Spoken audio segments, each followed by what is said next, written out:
धाराशिव जिल्ह्यात पेट्रोलचा काळा बाजार. कसं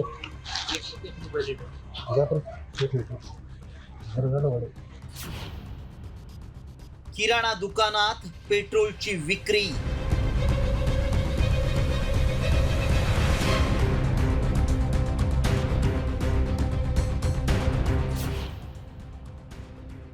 साम टीव्हीच्या स्टिंग ऑपरेशन मध्ये पर्दाफाश.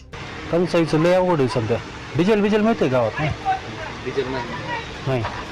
धाराशिव जिल्ह्यात किराणा दुकानात आणि टपऱ्यांवर इंधनाचा काळा बाजार होत असल्याची चर्चा गेल्या काही दिवसांपासून सुरू होती.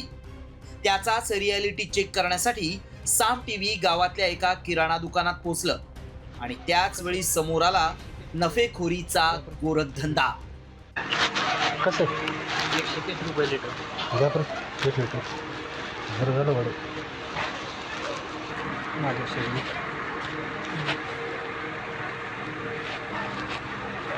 टंचाईचं लय अवघड आहे सध्या.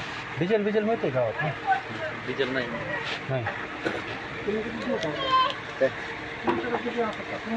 आम्ही 10 लिटरचा साठा ठेवतो. पेट्रोलचं लय अवघड आहे. वातावरण कमी असतं. कसं आणतो कॅन्डात आणतात. कॅन्डात जर नाही दिलं तर टाकी गाडीची फुल करून आणायची.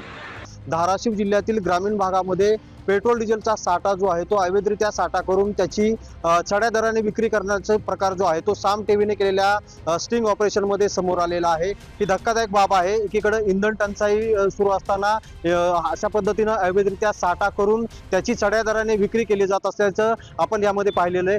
दरम्यान साम टीव्हीच्या या स्टिंग ऑपरेशननं प्रशासकीय यंत्रणांचे डोळे उघडले. पेट्रोल पंपावर अधिकृत दर 113 रुपये प्रति लिटर असताना या अवैध बाजारात मात्र 130 रुपये लिटर दरानं पेट्रोलची सर्रास विक्री सुरू आहे. म्हणजेच एका लिटर मागे तब्बल 17 रुपयांची थेट लूट केली जातीये. मात्र या काळ्या बाजाराला रोखण्यासाठी जिल्हा पुरवठा विभागाची यंत्रणा पूर्णपणे अपयशी ठरली आहे. पुरवठा विभागाच्या वतीनं कागदावर पथकं नियुक्त केल्याचा दावा केला जातोय. मात्र प्रत्यक्षात या पथकांची कारवाई शून्य असल्याचं दिसतंय.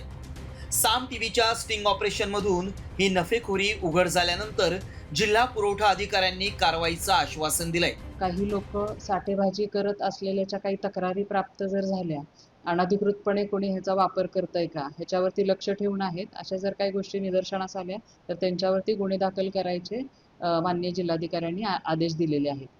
पुरवठा विभागानं आता कारवाईचं आश्वासन दिलं असलं तरी साम टीव्हीच्या स्टिंग ऑपरेशननं प्रशासनाचा ढिसाळ कारभार चव्हाट्यावर आणलाय. ज्वलनशील पदार्थांचा असा छुप्या पद्धतीनं साठा करणं म्हणजे एका मोठ्या अपघाताला आमंत्रण देण्यासारखं आहे. पण पैशाच्या हव्यासापोटी नियमांची सर्रास पायमल्ली होतीये. मात्र पेट्रोल पंपावर तुटवडा असताना काळ्या बाजारात इंधन पोहोचतंच कसं याची पाळंमुळं शोधायला हवीत. हा प्रकार फक्त एका गावापुरता मर्यादित नाही, तर इंधनाचा हा गोरखधंदा अनेक ठिकाणी सुरू असल्याचा संशय आहे. त्यामुळे साम टीव्हीच्या या इन्व्हेस्टिगेशन नंतर तरी जिल्हा प्रशासन झोपेतून जागं होणार की नफेखोरांना अभय देणार?